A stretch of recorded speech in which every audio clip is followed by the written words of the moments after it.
ನಮಸ್ಕಾರ ಫ್ರೆಂಡ್ಸ್, ನೀವು ಇವತ್ತು ಮಾಡ್ತಾಯಿದ್ದೀವಿ ಗೆಣಸಿನ ಒಬ್ಬಟ್ಟು. ತುಂಬ ಚೆನ್ನಾಗಿರುತ್ತೆ, ತುಂಬ ಟೇಸ್ಟಿಯಾಗಿರುತ್ತೆ ಮತ್ತು ತುಂಬ ಹೆಲ್ದಿಯಾಗಿರುತ್ತೆ. ಫಸ್ಟಿಗೆ ಇಲ್ಲಿ ಹಿಟ್ಟು ಕಲಿಸ್ಕೊಳ್ಳೋಣ. ನಾವು ಗೋಧಿ ಹಿಟ್ಟು ತೊಗೊಂಡಿದ್ದೀವಿ. ನೀವು ಗೋಧಿ ಫ್ಲೋರ್ ಇದ್ದು ಸ್ವಲ್ಪ ಉಪ್ಪು ಹಾಕೊಂಡ್ಬಿಟ್ಟು ಕಲಿಸ್ಕೋಬೇಕು. ಗೋಧಿಲಿ ತಿನ್ನೋದ್ರಿಂದ ತುಂಬ ಹೆಲ್ದಿಯಾಗಿರುತ್ತೆ. ನಮಗೆ ಮೈದಾ ಅಷ್ಟೊಂದು ನಮ್ಮ ದೇಹಕ್ಕೆ ಅಷ್ಟೊಂದು ಒಳ್ಳೆಯದಲ್ಲ ಅಂತೇಳ್ಬಿಟ್ಟು ನಾವು ಗೋಧಿ ಹಿಟ್ಟಲ್ಲಿ ಮಾಡ್ತಾಯಿದ್ದೀವಿ. ಗೋಧಿ ಹಿಟ್ಟಲ್ಲಿ ಗೆಣಸಿನ ಒಬ್ಬಟ್ಟು ಮಾಡ್ತಾಯಿದ್ದೀವಿ. ತುಂಬ ಚೆನ್ನಾಗಿರುತ್ತೆ. ಹಿಟ್ಟನ್ನು ಕಲಸ್ಕೊಂಡ್ಬಿಟ್ಟು ಅರ್ಧ ಅವರು ನಾವು ರೆಸ್ಟಿಗೆ ಬಿಡಬೇಕು. ಸ್ವಲ್ಪ ಅಳಕಾಗಿರಬೇಕು, ಜಾಸ್ತಿ ಗಟ್ಟಿಯಾಗಿರಬಾರ್ದು. ಜಾಸ್ತಿ ಗಟ್ಟಿ ಇದ್ದರೆ ಅಷ್ಟೊಂದು ಚೆನ್ನಾಗಿ ಬರಲ್ಲ ಒಬ್ಬಟ್ಟು ಸ್ಮೂತಾಗಿ, ಮತ್ತು ಹರಿಯೋ ಚಾನ್ಸಸ್ಸು ಇರುತ್ತೆ. ಆಮೇಲೆ ನೆಕ್ಸ್ಟ್ ಬಂದು ಗೆಣಸು 3 ವಿಜಿಲ್ ಹಾಕ್ಕೊಂಡಿದ್ದೀವಿ. ನಾವು 3 ವಿಜಿಲ್ ಹಾಕ್ಕೊಂಡ್ಬಿಟ್ಟು ಕಲಿಸ್ಕೊಂಡಿದ್ದೀವಿ. ಬೆಲ್ಲ ತೊಗೊಂಡಿದ್ದೀವಿ ಸ್ವಲ್ಪ. 3 ಒಬ್ಬಟ್ಟು ತೋರಿಸ್ತಾ ಇದ್ದೀನಿ ರೆಸಿಪಿಲಿ. ಈ ಥರ ಹೆರ್ಕೋಬೇಕು. ನಾವು ಈ ಥರ ಹೆರ್ಕೊಂಡ್ಬಿಟ್ಟು ಗೆಣಸನ್ನು ಈ ಥರ ಸಣ್ಣ ಮಾಡ್ಕೋಬೇಕು. ಅಲ್ಲಿಂದ ಇದು ಪಾಕ ಮಾಡ್ಕೊಳ್ಳೋಣ. ಆ ಪಾಕದಲ್ಲಿ ಗೆಣಸನ್ನು ಹೆರಿದಿದ್ದೀವಲ್ಲ ಅದು ತೊಗೊಂಬಂದು ಹಾಕೋಣ. ಫುಲ್ ಕರಗಬೇಕು ಬೆಲ್ಲ ಎಲ್ಲ. ಈ ಥರ ಕರಗಿತು. ಏಲಕ್ಕಿ ಪೌಡರ್ ಹಾಕೊಂಡ್ಬಿಟ್ಟು ಇವಾಗ ಗೆಣಸು ಹಾಕೋತಾ ಇದ್ದೀವಿ. ಸ್ವಲ್ಪ ಏಲಕ್ಕಿ ಇರೋದ್ರಿಂದ ತುಂಬ ಟೇಸ್ಟಿಯಾಗಿರುತ್ತೆ. ನೀವು ಕೂಡ ಏಲಕ್ಕಿ ಸ್ವಲ್ಪ ಪೌಡ್ರ್ ಹಾಕ್ಕೊಳ್ಳಿ. ಈ ಥರ ಆಯ್ತು ನೋಡಿ. ಹೂರಣ ರೆಡಿ ಆಯ್ತು ನಮ್ಮದು. ಇವಾಗ ಹಿಟ್ಟು ರೆಡಿ ಮಾಡಿದ್ವಿ, ಅದಕ್ಕೆ ಅರ್ಧ ಗಂಟೆನೂ ಆಯಿತು. ಮಾಡೋದು ನೋಡೋಣ. ಸ್ವಲ್ಪ ಅಳಕ್ಕಿರಬೇಕು ನೋಡಿ. ಈ ಥರ ಸ್ಟಫಿಂಗ್ ಮಾಡ್ತಾಯಿದ್ದೀನಿ. ಹುಳಿ ತುಂಬೋದಂತ ಇದಕ್ಕೆ ತುಂಬ ಸುಲಭವಾಗಿ 10 ಬೆರಳನ್ನು ಯೂಸ್ ಮಾಡ್ಕೊಂಡ್ಬಿಟ್ಟು ನಾವು ಸ್ಟಫಿಂಗ್ ಮಾಡ್ಕೋಬೇಕು. ನೋಡಿ ಯಾವ ಥರ ಆಯಿತು ಸ್ಟಫಿಂಗು. ನಾವು 2 ಥರ ತೋರಿಸಿದ್ದೀನಿ ಇಲ್ಲಿ ಒಬ್ಬಟ್ಟು ಮಾಡೋದು. ಒಂದು ಪೇಪರ್ ಶೀಟ್ ಮೇಲೆ, ಇನ್ನೊಂದು SS ತಾಟ್ ಇದೆ ನಮ್ಮ ಹತ್ರ, ಅದರ ಮೇಲೆ ತೋರಿಸ್ತೀನಿ. ನಿಮಗೆ ಯಾವುದು ಸರಳ ಅದರಲ್ಲಿ ಮಾಡ್ಕೊಳ್ಳಿ. ಶೀಟ್ ಮೇಲೆ ಮಾಡ್ಕೊಂಡು ತುಂಬ ಸರಳವಾಗಿರುತ್ತೆ ಒಬ್ಬಟ್ಟು ಮಾಡೋದು. ಇದು ಸ್ವಲ್ಪ ಹಾರ್ಡಾಗಿರುತ್ತೆ. ಎಲ್ಲ ಕಡೆ ಸಮ ಪ್ರಮಾಣವಾಗಿ ಮಾಡೋಕ್ಕೆ ಬರಲ್ಲ ಇದು. ಅದ ಕಡೆ ನೀವು 2 ಥರ ಟ್ರೈ ಮಾಡಿ. ಸೇಮ್ ಬೇಳೆ ಒಬ್ಬಟ್ಟು ತಿನ್ನಂಗೆ ನಿಮಗೆ ಟೇಸ್ಟ್ ಬರುತ್ತೆ. ಅದೇ ತುಂಬ ಹೆಲ್ದಿ ಕೂಡ ಹೌದು ಗೆಣಸಿನ ಒಬ್ಬಟ್ಟು. ನೋಡಿ ರೆಡಿ ಆಯಿತು. ಹಾಕ್ತಾಯಿದ್ದೀನಿ ನೋಡಿ. ಎಷ್ಟು ನೀಟಾಗಿ ಬಂತು ನೋಡಿ ನಮ್ಮ ಒಬ್ಬಟ್ಟು.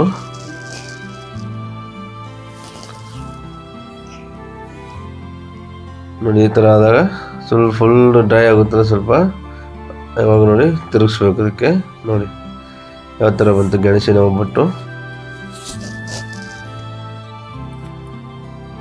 ಡೈರೆಕ್ಟಾಗಿ ತಿನ್ನಲ್ಲ ಚಿಕ್ಕ ಹುಡುಗರು ಈ ಥರ ಒಬ್ಬಟ್ಟು ಮಾಡಿಕೊಡಿ. ಗೆಣಸನ್ನು ತಿಂತಾರೆ, ದೇಹಕ್ಕೆ ತುಂಬ ಒಳ್ಳೆಯದು ಗೆಣಸು. ನೋಡಿ ಯಾವ ಥರ ಆಯಿತು. ಫುಲ್ ಬೈತು ಒಬ್ಬಟ್ಟು. ತೆಗೆದ್ಬಿಟ್ಟು ಮತ್ತೆ ನೆಕ್ಸ್ಟ್ ಒಂದು ನೋಡೋಣ. ಹಂಗೆ ಮತ್ತೊಂದು ಸ್ಟೆಪ್ಪಿಂಗ್ ಮಾಡ್ಕೋತಾ ಇದ್ದೀನಿ ನೋಡಿ. ಇದು ಒಂದು ನಾನು ಒಂದು ಶೀಟ್ ಮೇಲೆ ಮಾಡ್ಕೋತಾ ಇದ್ದೀನಿ. ಇದಕ್ಕೆ ಒಬ್ಬಟ್ಟು ಶೀಟ್ ಅಂತಾರೆ. ನಾವು ಒಬ್ಬಟ್ಟು ಶೀಟ್ ಅಂದರೆ ನಿಮಗೆ ಅಂಗಡಿಯಲ್ಲಿ ಸಿಗುತ್ತೆ. ಕೆಲವೊಂದು ಅಂಗಡಿಯಲ್ಲಿ ಸಿಗಲ್ಲ, ಅದು ಕೂಡ ಕಷ್ಟ.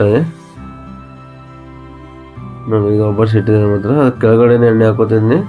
ಹುಳಿ ಇಡ್ತೀವಲ್ಲ ಸ್ಟಫಿಂಗ್ ಮಾಡಿರೋದು, ಅದ್ರ ಮೇಲೆ ಎಣ್ಣೆ ಹಾಕೋಬೇಕು. ಎಣ್ಣೆ ಹಾಕ್ಕೊಂಡ್ಬಿಟ್ಟು ಸಮ ಪ್ರಮಾಣವಾಗಿ ಹರಡಬೇಕು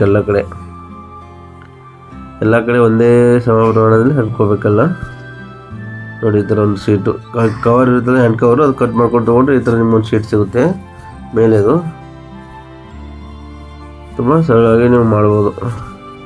ಮತ್ತು ಒಂದೇ ಲೆವೆಲ್ ಬರ್ತಿದೆ ಒಬ್ಬಟ್ಟು.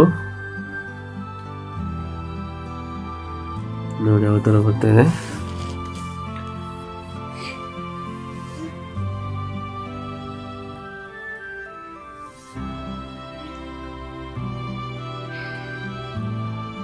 ಈ ಥರ ಎಲ್ಲ ಕಡೆ ನೀವು ಸಮ ಪ್ರಮಾಣದಲ್ಲಿ ಇದು ಮಾಡ್ಕೋಬೇಕು.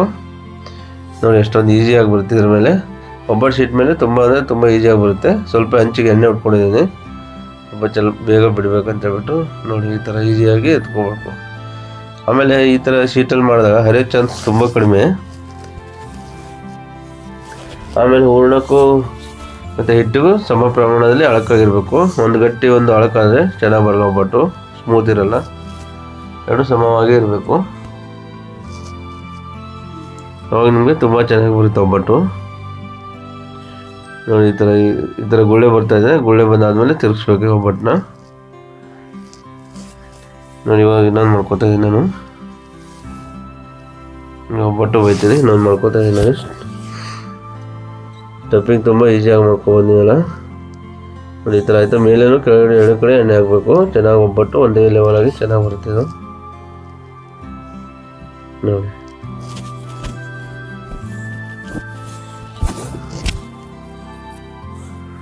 ಗೆಣಸಿನ ಒಬ್ಬಟ್ಟು ತುಂಬ ಈಸಿಯಾಗಿ ಮಾಡ್ಬೋದು ನಾವು. ಗೆಣಸನ್ನು 3 ವಿಜಿಲ್ ಹಾಕ್ಕೊಂಡ್ಬಿಟ್ಟು ಚೆನ್ನಾಗಿ ಕುದಿಸ್ಕೊಂಡಿರ್ಬೇಕು.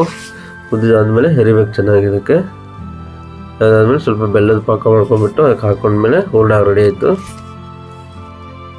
ಹೂರ್ಣ ರೆಡಿ ಆದಮೇಲೆ ಈ ಥರ ಒಬ್ಬಟ್ಟು ನೋಡಿ ಇದು ಬೈತಾ ಇದೆ ಇಲ್ಲಿ ಯಾವ ಥರ ಬಂತು ಒಬ್ಬಟ್ಟು. ಆಮೇಲೆ ಗೋಧಿ ಹಿಟ್ಟಲ್ಲಿ ಮಾಡಿದ್ರೆ ತುಂಬ ಹೆಲ್ದಿಯಾಗಿರುತ್ತೆ ಒಬ್ಬಟ್ಟು. ಈ ಥರ ಟ್ರೈ ಮಾಡಿ ಮನೆಯಲ್ಲಿ.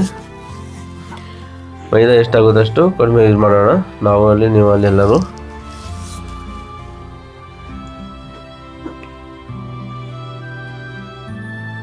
ಯಾವ ಥರ ಬರುತ್ತೆ. ನೀವು ಯಾವುದೇ ಒಂದು ಒಳ್ಳೆ ಗೋಧಿ ಫ್ಲೋರ್ ತೊಗೊಂಡು ಈ ಥರ ಒಬ್ಬಟ್ಟು ಮಾಡ್ಕೊಬೋದು. ಮನೇಲಿ ಬಿಸಿರಿದ್ರು ಓಕೆ ಚೆನ್ನಾಗಿರುತ್ತೆ ನೋಡಿ. ರೆಡಿ ಆಯ್ತು ಒಬ್ಬಟ್ಟು. ಈ ಥರ ಚೆನ್ನಾಗಿ ಬಯಸ್ಕೊಳ್ಳಿ. ನೆಕ್ಸ್ಟ್ ಒನ್ನು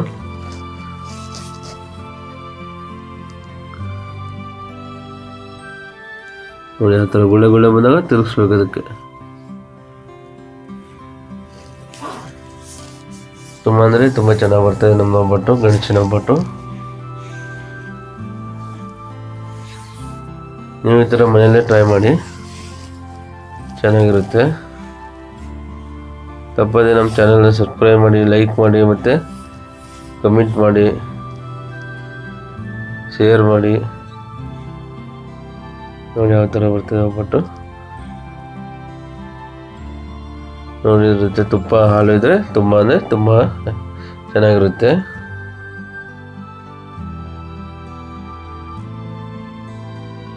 ನೋಡಿ ಯಾವ ಥರ ಬಂತು, ಎಷ್ಟು ನೀಟಾಗಿ ಬಂತು ಒಬ್ಬಟ್ಟು. ತುಂಬ ಸರಳವಾಗಿ ನಾವು ಒಬ್ಬಟ್ಟನ್ನ ಹೇಳ್ಕೊಟ್ಟಿದ್ದೀವಿ ಇವತ್ತು, ಮತ್ತು ತುಂಬ ನೀಟಾಗಿ ಬರ್ತಾಯಿದೆ. ಎಲ್ರಿಗೂ ಧನ್ಯವಾದಗಳು. ಜೈ ಹಿಂದ್, ಜೈ ಕರ್ನಾಟಕ.